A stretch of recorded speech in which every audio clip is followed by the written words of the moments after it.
Welcome to the next session on disruptive innovation in higher education. And in this week, I'm really going to focus on some of the core concepts of disruptive innovation theory and how that's applied to higher education. So I'm going to start off with some of the key concepts of disruptive innovation theory. So the basic definition of disruptive innovation, it was a term coined by Clayton Christensen.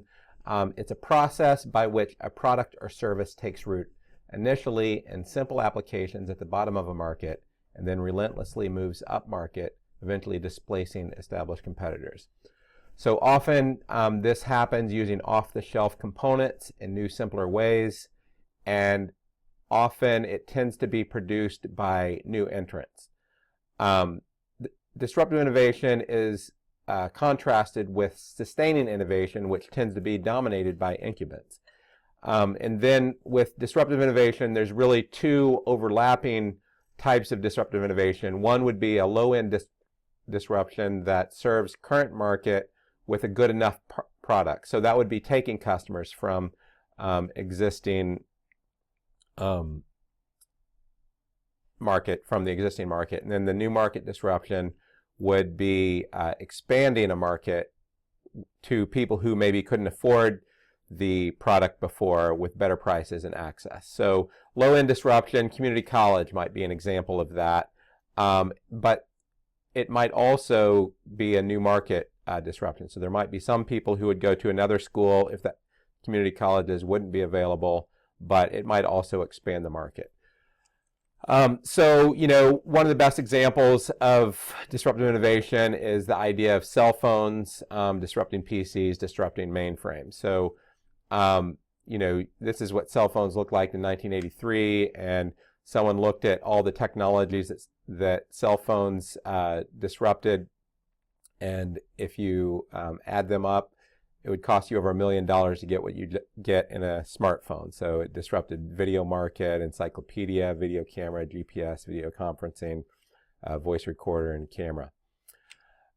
So the basic idea on disruptive innovation theory is that you start with a smaller market. So if you look at the market for mainframes, and then you expand that market, and you can have orders of magnitude more. So whenever you move from mainframes to PCs, you had many more people who had PCs, and you also have orders of magnitude cost decrease. So the larger circle represents a larger market.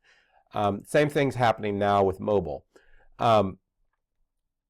where you have a lot more users and a lot less cost. So that's the basics of disruptive innovation theory and expanding market. So you could apply that idea towards higher education. So you have traditional higher education, and then I would say that there is 4 main disruptors in the first wave of disrupting in traditional higher education, and one would be community college, another would be what I call traditional online education, the third would be for-profit higher education, and then the fourth would be traditional higher education in emerging markets. And in each of those cases, you're significantly decreasing the cost and significantly increasing access of higher education. Now the next wave, we're still trying to predict what that's going to be, but I would say there's going to be 2 key characteristics in the next wave. One is there's going to be a significant aspect in emerging markets, and I'll talk more about that in a later session of why. But the other is, I think that there's going to be something that I'm calling global courseware tech platforms. And I'll also talk about that more in the future. But I think it's going to be something radically different. So if you look, so that's one way of looking at it, the expanding market. Now the other aspect of disruptive innovation is the increasing quality. So that's part of the definition. So the idea is that you start with a technology that is really poor quality. So you take the first digital cameras, and they weren't nearly as good as the film cameras, the chemical film cameras, and but gradually they got better and better. So the low quality use might be the throwaway cameras, and they got better than that. Then they got better than a medium quality camera, and then now a lot of the digital cameras. Even the digital camera on my iPhone is better than any camera I ever owned before. So that's the basic idea behind disruptive innovation theory. And what I would argue is that online education is probably right now somewhere between low quality and medium quality use. So that's one way of looking at it in terms of the quality. So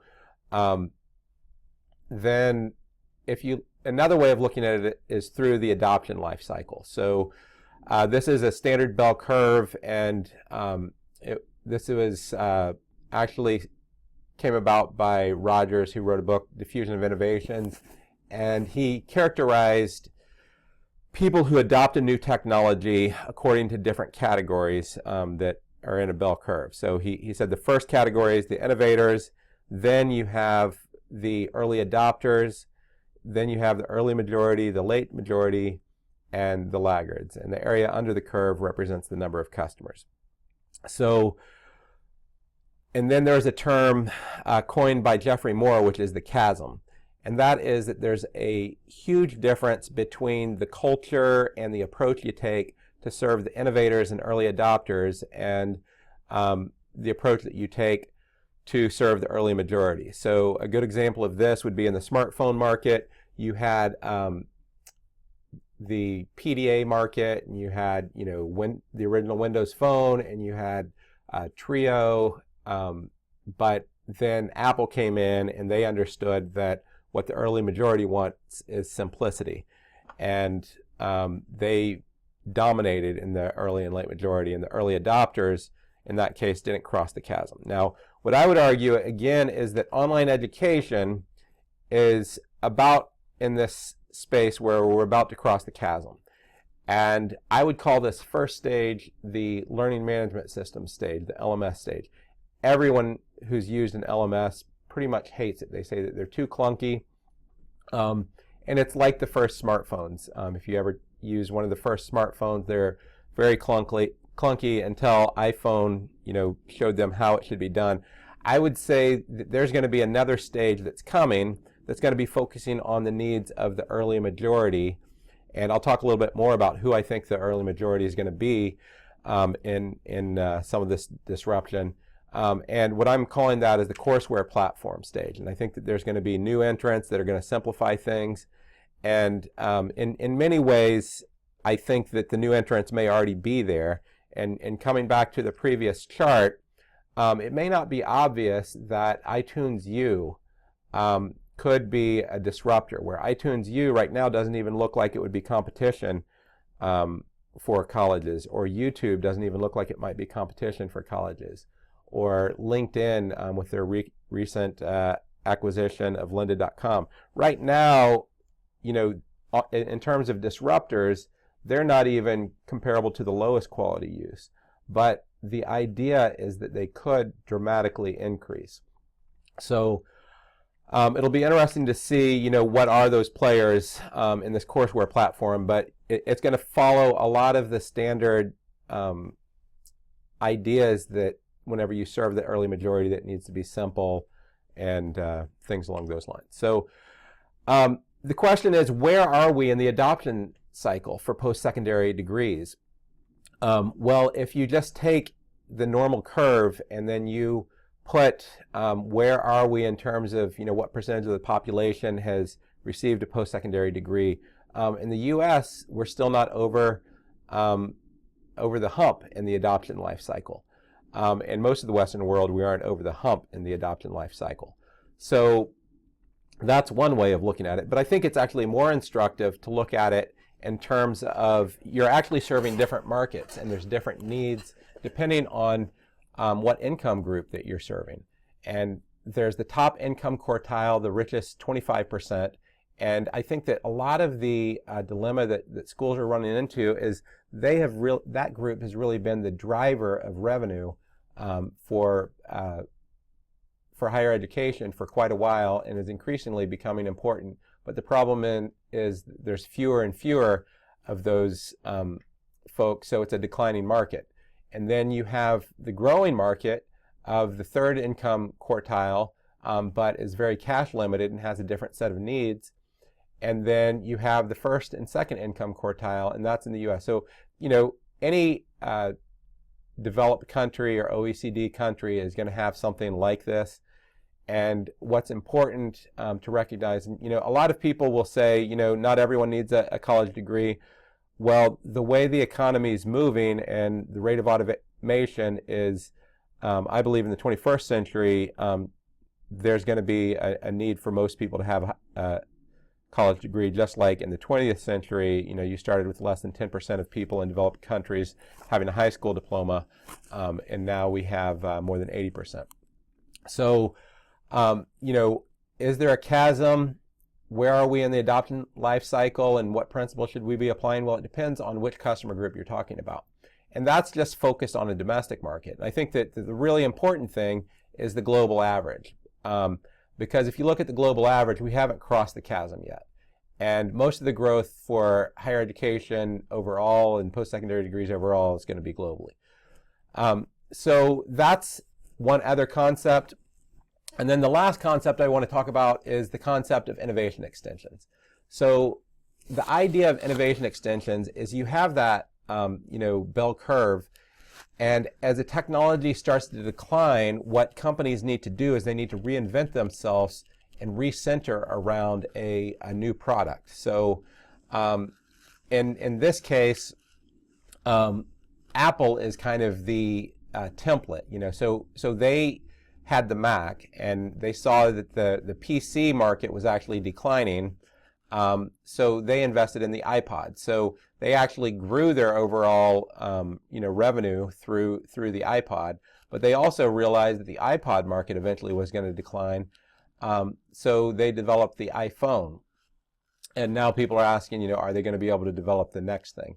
So I think the same thing's happening with these three waves of innovation in higher education. So you have traditional higher education, and this is going to be the first, one of the first sections that I talk about is, what's happening in traditional higher education? Why is that, on the decline? The next part that I'm going to cover is traditional online education. That is what I would say is the iPod. And the third would be these, what I'm calling the courseware platforms in emerging markets. So you can see some players in traditional higher education has made the transition from traditional higher education to online education really well. Some good examples of that might be, University of Phoenix actually, well, they weren't traditional, but they, started off and they were doing, physical campus-based, but they dominated in online. Liberty University is another example. And now Arizona State is doing really well there. The question is, who's going to dominate in this third stage? And I think that's going to be a key question. So the last thing I want to cover is, as I go through this material, I want to talk about this is versus the ought problem. The idea on the is versus the ought problem is a lot of times people will, say, because things are this way, and then that's the way they should be. And my focus really is on what my best guess is on what the likely future is, what's happening in the environment. I want to help people understand what's happening in the environment. Now, your job is going to be to focus on, assuming you're affiliated with an institution of higher education, is, what's the preferred future, and trying to take some of the material from my expertise and, have a dialogue so that I can better understand, whatever context that you have, you can better understand what I'm trying to communicate about the environment, and together, we can have a better shaping of the future of higher education, so it isn't going to turn out, in the worst possible way, but it would be closer to our preferred future. So I think that's one of the main purposes of me doing this overall course. So I would encourage you this week, look at the additional resources. I'm just giving you an overview right now, but let me be honest, I have links to Clayton Christensen present this material. He's way better than I am. Most of the other links I have is way better than I am. That's one of the advantages of an online course versus just writing a book, is I can include modular content. So I would really encourage you to look through some of that content. The other thing I would encourage you to do is I'm going to provide a document or a place where you can share additional resources. So if there's things that you think that we should add, I want this to be almost like a Wikipedia course. So if you have something that you would want to throw in for this week, let me know that, and we can also have dialogue through the discussion group. So thanks a lot, and see you in the next session.